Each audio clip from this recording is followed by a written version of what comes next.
أرجو وأناشد الدولة السورية والجيش السوري، وخصوصا في حلب القوى العسكرية والقوى الوطنية في حلب، وتوجه هذا النداء لكل المناطق في ريف حلب، أن أي قذيفة ستسقط على حلب ستباد المنطقة بأجمعها. أحمد بدر الدين حسون ما بين النفاق ودعواه لتشييع سوريا إلى مطالبة تتعدى حدود الفتوى بإبادة أحياء حلب بمن فيها علنا على وسائل إعلام النظام.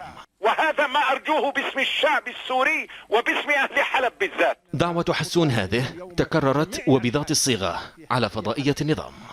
نقول لهم نناشدكم الله، ابدأوا بالرد هجوما. إلا أن مناشدة حسون المتهم بالتحريض والاشتراك بقتل الشعب السوري ختمت بغرابة بالترحم سلفا على أبناء حلب.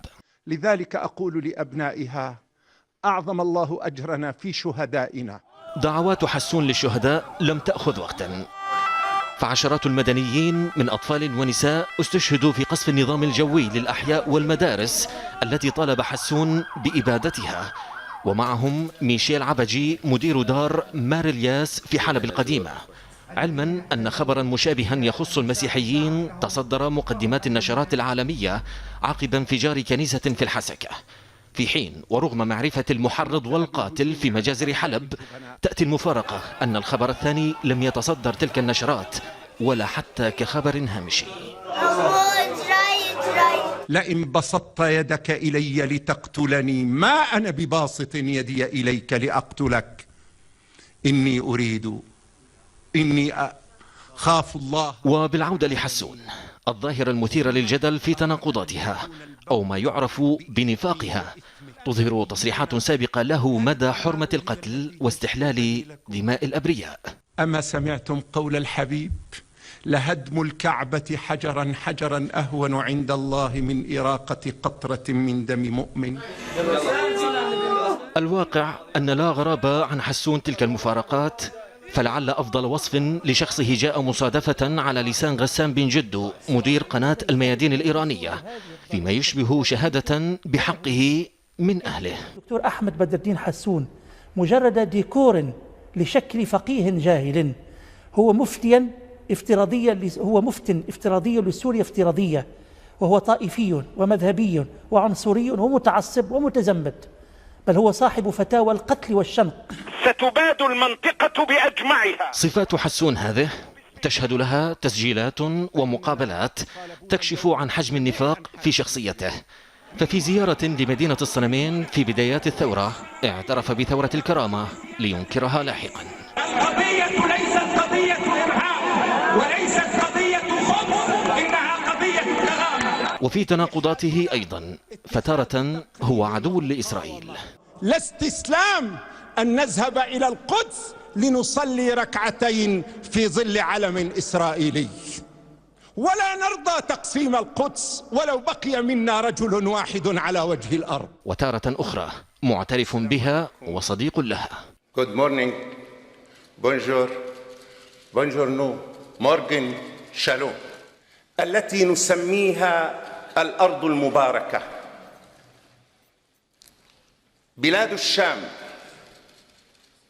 فلسطين، لبنان، سوريا، الأردن، إسرائيل. فأنا لست مع العمليات لا الانتحارية ولا الاستشهادية، وحكيت ذلك في دروسي وفي محاضراتي. فلبنان وسوريا سينطلق كل واحد من أبنائها وبناتها ليكونوا استشهاديين على أرض أوروبا وفلسطين. شخصية حسون تعدت النفاق إلى الزندقة بحسب مرجعيات دينية في سوريا، ففي تصريح له أنكر فيه قول ثوار سوريا قائدنا للأبد سيدنا محمد، قائلا أن لا قائد إلا بشار. كما ينفرد حسون في تحريف أحاديث رسول الله، مدعيا أن الرسول قصد بشار العلوي في الاختيار فيما يخص تمثيلية انتخابه كرئيس ومنقذ قبل عام.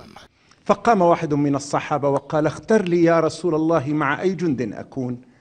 قال: كن مع جند الشام، كن مع جند الشام.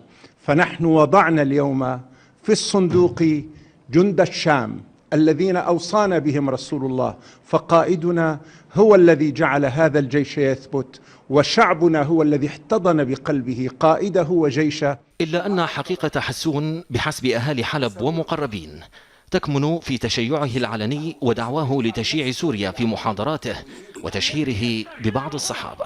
من سمي بأمير المؤمنين ظلما ليعيث في الأرض فسادا. لماذا كانوا يخفون عنا ذلك؟